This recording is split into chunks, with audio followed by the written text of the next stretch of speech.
get back today with another video. Today we're going to be doing something a little bit small and probably not interesting for a lot of you, but it's happened to me a while back, and with this car at the minute I'm just waiting on parts.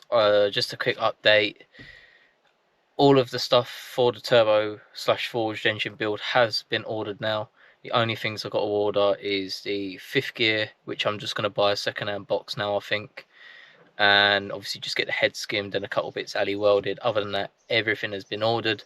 I'm just waiting on a couple orders of Jansport and Burton, as a few parts have been back ordered. I know ARP is quite heavily back ordered at the minute, so hopefully will be coming very soon. We've got quite a few things we want to do before we do this turbo build, just so we can plonk it in and out and have not really much clearance issues with stuff, as I want to do some tidying up on the bay as well. But today what we're going to be doing is basically my electric window switch just randomly stops lighting up. Like, the switch functions fine. I previously converted it to run blue lights. If you guys have seen my previous videos, you've seen that they're blue, but I've never filmed it for some reason. I cannot find my blue LEDs for love or money, so this could be a waste of time today. So we're going to take this switch out, we're going to test it with a multimeter on the LEDs to see if they still light up and whether it's an actual fault of the switch. Hopefully it is, so I can just unsolder them, fit them to my new switch and click it back in. Hopefully it works. If not, then pretty fucked for this week, and you probably won't see this video till the following week. So basically we're just gonna turn the ignition on anyway, and you can see nothing happens, whereas the passenger side lights up nice and blue, as you can see. So definitely something's gone wrong. So I'm just going to do my window up anyway. Don't worry about these switch here, the clips are broken. I've got a new one, I just need to do it. Thanks to the biggest lifesaver, Mr. Paul Bygrave. If you don't know him, I'll leave his page just here, because he has helped me out masses recently. He's got me a load of interior parts so I can continue making videos for you guys. So enough rambling. We just basically want to get this piece of trim off here. Been doing all sorts of crap today. I've redone the speakers so they don't press against the door cards and all sorts of crap, but I can't find my trim tool. I don't know what I've done with it, so I'm just going to be very careful with a screwdriver. Probably start from this innard part here, without trying to chip my nice painted door handles, or grab handles even, whatever the hell they are.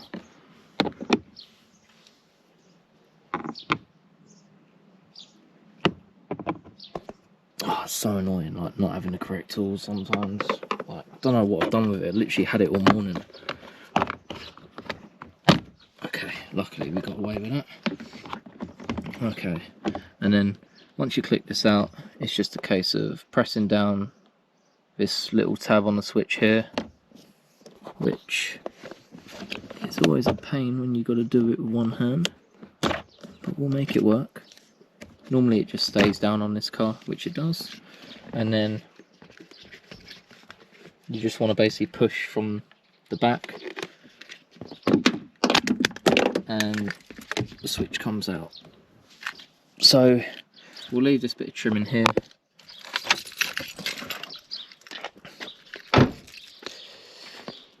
And we'll shut the boot just very quickly. And we'll go inside and disassemble this switch, I suppose. Okay, so we've got our switch here.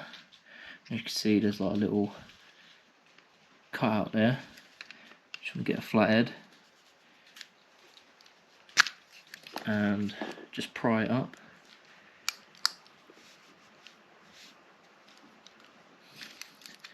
Try the other side first. Yeah, try it from the switch side first. Seems to come up a lot more easier than this one for some reason. normally not this difficult. There we go, put it off, there we go. Okay, so this just comes off and then you just put it to one side. Don't tip it upside down like I just did, because the tabs will all fall out. Okay, so a few days later, and you're probably thinking, yeah, definitely a few days later, because we're in a garage. Apologies, I had no blue LEDs, so it's pointless me filming any further. I only had white ones. Super frustrating, I know, because I really wanted to get a video out for you last week, but yeah, these things sometimes tend to happen. But what I'm going to do is the switch that was in the car, I can't find it in a minute for some reason, I've just gone a bit doolally, but once I do, I'm going to fix that one, because I did find out it was working. Basically the LED had shorted and caused both of them not to work, but I'm not too worried anyway, because the switch is in quite poor condition. So I've got the new switch here, and I've already taken it apart, as you probably see how to do that in the last clip, and if you can't remember, you literally just got to ping this cover off it with a flat head in that little gap there. Anyway, what we're going to be doing is using the multimeter and setting it to resistance. And if you don't know what resistance is, it's the, if I just move these wires before they get melted by my soldering iron, resistance is just the area with the omega symbol for ohms. So what we're going to basically do is put some resistance through this LED bulb, and as you can probably see, if I turn the light off, it'll probably be easier. You do negative and positive, you can see the lamp light up, so we know that negative goes on the left hand side, and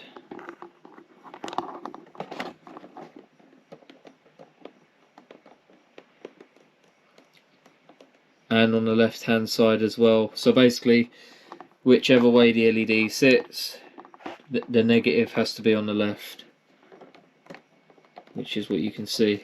So if we do it that way, it will light up the other side, but if we do the correct negative way, there you go. And if we should, in theory, if we do it the wrong way this side, the other side should light up too. Correct. You couldn't even see that because my hand was in the way. There you go. Okay, so we both know that the negative needs to be on the left hand side, so perfect. Okay, so if I put the light back on so you guys can see a bit better, I'll put the multimeter to one side. Okay, so I'll take this out quickly. You can see that the board has 3 solder connections, one there and two this side here. We need to desolder those with a solder sucker and then the iron. Use the thinnest tip on your iron to help you. And if you want for the harder side, I'd recommend doing this side first, just because there's less room. But basically, you just want to melt this soldering point enough to get the sucker on it.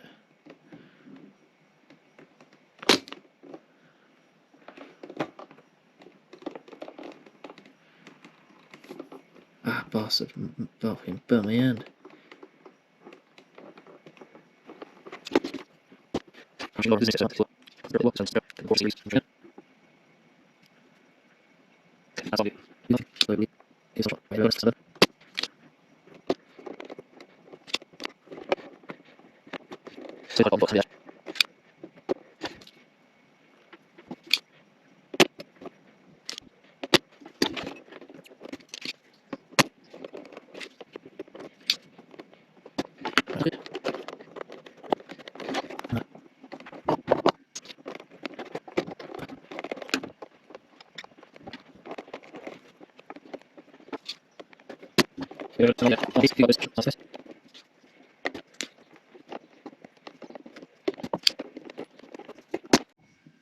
Okay, so eventually got it off.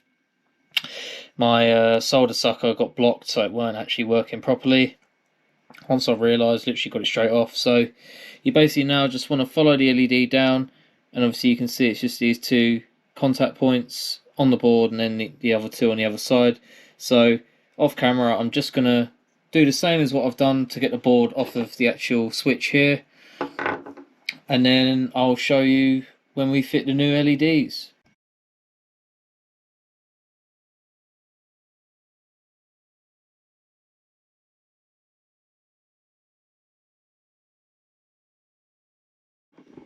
Okay, so as you can see, both LEDs are now out.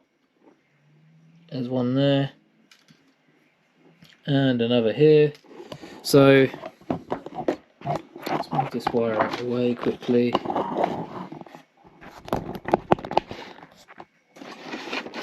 I'll just twist you around so you can actually see what the bloody hell's going on. Alright, so let's get some new ones out the pack. Just need two. Okay, so if I remember rightly, we said on the left hand side we will go negative. So for those of you who don't know, the shorter prong on the LED is the negative side. So all you want to do is just go down as far as you can till you get sort of enough where you can, it's pretty much just like bend. You want the LED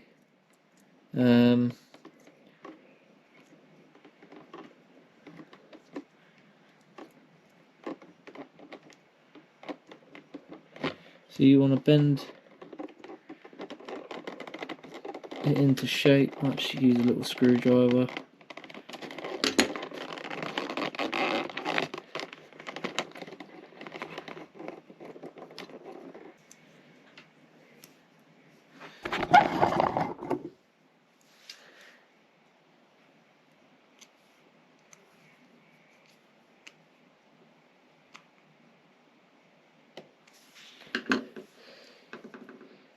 Okay, so as you can see now, it's all nicely bent into shape and where it should be. Just make sure that it can't, like, it's fully pushed in. I'll probably go a bit more further back with it.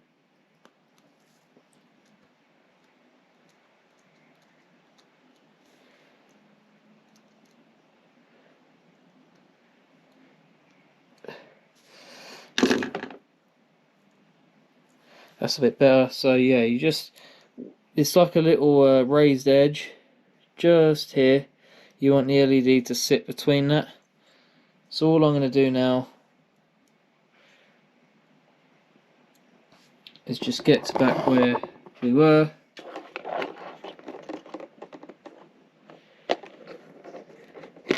I'll just sit that down like that, and then we will get soldering.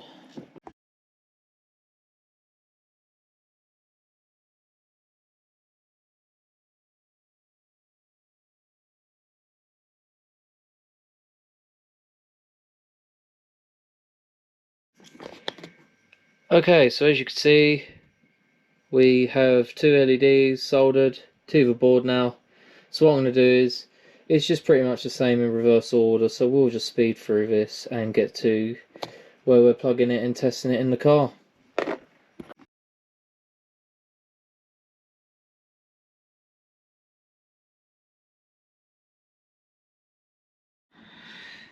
Okay, so we're back in the car and let's get this bad boy temporarily plugged in. It's quite hard to do one-handed, but we got it. Now if you turn the switch on, turn this light off, and we have a beautiful blue switch that works again. Fantastic. So happy. Wouldn't mind it, this is a new switch as well, and look at the state of that, eh? Crazy. But anyways, I'm not going to complain too much. It's working again. So I'm just going to box this back up off camera, because you don't really need to see the trim being taken off and stuff like that. We've done it a million times. God, it's bright. But anyways guys, I hope you guys enjoyed today's video. Hopefully it will give you a little insight if you are looking to do your driver's switch on changing the colour.